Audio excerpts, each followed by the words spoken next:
Je vous propose de nous intéresser à un chantier qui est extrêmement important pour la ville, c'est celui qui concerne la mairie. C'est un bâtiment exceptionnel à plus d'un titre, construit au XVe siècle, aménagé à la Renaissance avec un mur crénelé, son échauguette, sa façade sculptée, sa magnifique salle des fêtes aménagée par Henri IV.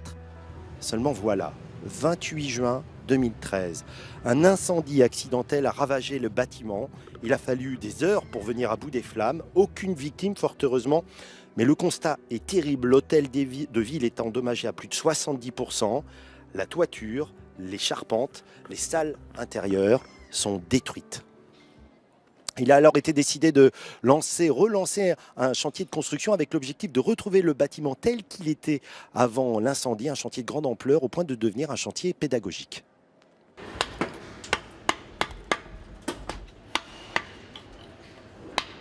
Mon oncle, c'est un compagnon de terre de Pierre aussi. Ah ouais, c'est une histoire de famille. Ouais, voilà, du coup j'ai été baigné dedans petit et puis voilà. Ah oui, donc quand on parle de transmission, toi, t'es en plein dedans, quoi. Et voilà, ouais. Jimmy est né au pied de la pierre de Tuffeau, dans le Val-de-Loire. Mais il n'a pas mis longtemps à dompter la crasane de l'hôtel de ville de La Rochelle. Il faut dire qu'il entame sa 7e année de Tour de France. Apprendre son métier chez les compagnons du devoir, c'était pour lui une évidence. Qu'est-ce que tu as trouvé finalement chez les compagnons? Ouais, il y a beaucoup de trucs. Il y a le savoir-vivre, il y a la discipline, le voyage. Puis après, il y a Et puis un petit peu de savoir-faire aussi? beaucoup même. Les anneaux de levage, là, c'est vraiment pour déplacer à côté. Hein. C'est pas fait pour l'envoyer directement avec la grue. Hein. Sur ce chantier hors norme, c'est l'entreprise de Barbezieux, les compagnons de Saint-Jacques, qui est en charge des vieilles pierres. Accueillir de jeunes tailleurs comme Jimmy, c'est donc dans l'ADN de la société.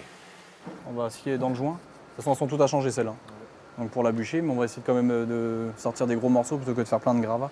Michael Massetto, lui, avait commencé par un BEP et un CAP avant d'aller bourlinguer, comme Jimmy, de chantier en chantier. Lui aussi a eu un mentor qui, sur le terrain, lui a appris le métier, un rôle qui lui tient à cœur aujourd'hui.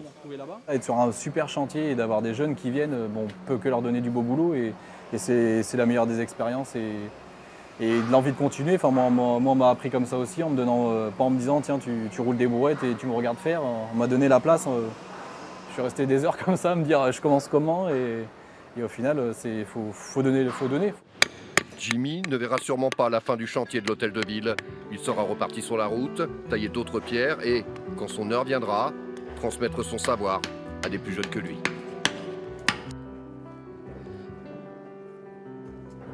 Le voici, ce chantier vu du ciel, protégé des intempéries par son immense parapluie blanc. Ici, ils sont nombreux à attendre ici la fin de ce chantier. C'est bien évidemment pour le bâtiment lui-même, mais également pour le symbole qu'il représente. Il faut savoir que La Rochelle, ville libre, a toujours cherché à s'affranchir des États. Et ça a été la première ville en France à se doter d'un maire. C'était en 1199. Frédéric Tranchant, gérant de la société des Compagnons de Saint-Jacques, une société charentaise spécialisée dans les monuments historiques.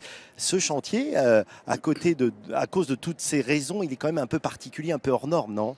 Oui, il est hors norme parce que on venait de finir de le restaurer quand il y a eu cet incendie. Donc ça nous a profondément touchés et donc quand nous avons été adjudicateurs de la restauration et de la reconstruction de cet hôtel de ville, nous en étions très fiers. On a eu le sentiment dans la ville à ce moment-là qu'ils avaient perdu un des leurs. Oui. Énormément de personnes pleuraient, y compris nous, les tailleurs de pierre. Ah oui, carrément. Ouais, on a fait la mise en sécurité tout de suite et c'était un déchirement de le voir partir en fumée. Alors on a entendu dans ce reportage Jimmy, son compagnon et puis son tuteur, on m'a laissé ma place. C'est important cette dimension transmission sur un chantier pour vous ? Bien sûr.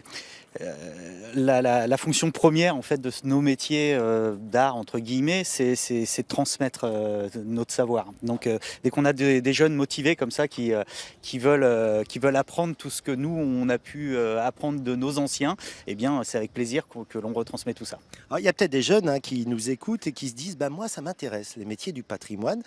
Quels conseils concrets vous pourriez leur donner? À quel moment on s'oriente? Parce qu'il existe beaucoup de formations dédiées à ces métiers. Bien sûr. La première formation, c'est effectivement après la troisième, quand vraiment les jeunes ne sont pas motivés pour faire une carrière un peu plus longue dans les études, ils peuvent s'orienter vers un CAP de tailleur de pierre, un brevet professionnel, brevet de maîtrise, voilà. Et ça peut être intégrer le compagnonnage, bien évidemment, où là, on les accueille, nous, en tant qu'entreprise pour les former techniquement et ils apprennent la théorie chez les compagnons du devoir. Alors, vous en parliez, le compagnonnage, cette façon de transmettre le savoir-faire, ce rapport maître-élève, c'est quelque chose qui remonte d'ailleurs à la période des bâtisseurs des cathédrales et même avant.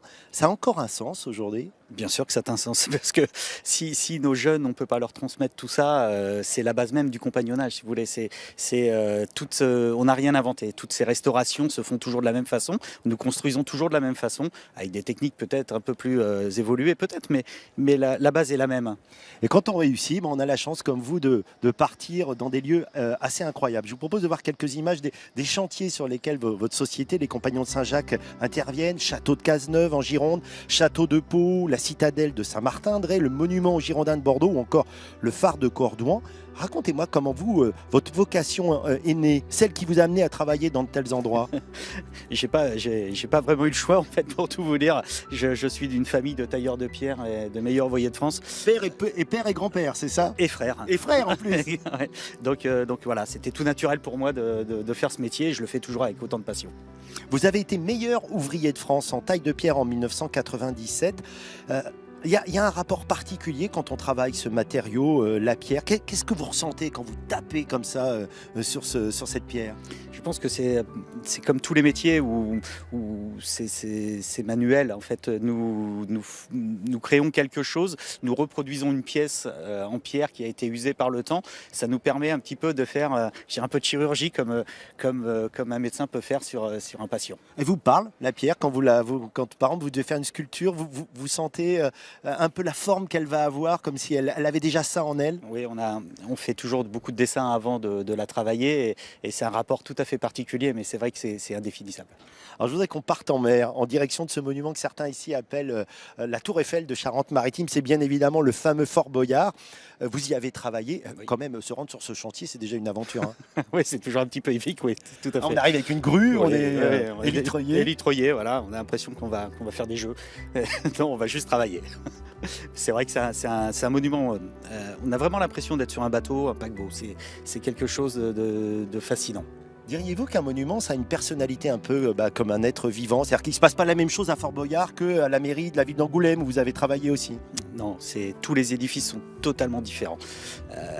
Et suivant l'heure, et suivant les personnes qu'il y a autour, suivant l'ambiance, ils nous racontent quelque chose de différent à chaque fois. Vous savez quoi? Vous avez l'œil qui brille. Quand vous parlez de tout ça, j'espère que ça donne des idées à ceux qui nous regardent, se dire moi aussi je veux avoir comme ça cette petite étincelle qui s'allume. Bah écoutez, de toute façon, on le fait de plus en plus. Les maîtres d'ouvrage nous demandent et nous, on est tout à fait preneurs de ce genre d'animation. On fait des ateliers écoles de temps en temps sur les chantiers. Ça peut être sur des petites communes et puis les écoles viennent voir nos tailleurs de pierre toucher la matière, toucher l'outil et s'essayer justement à la taille de pierre. Merci Frédéric. Alors tiens, je vous donne quelque chose qui va vous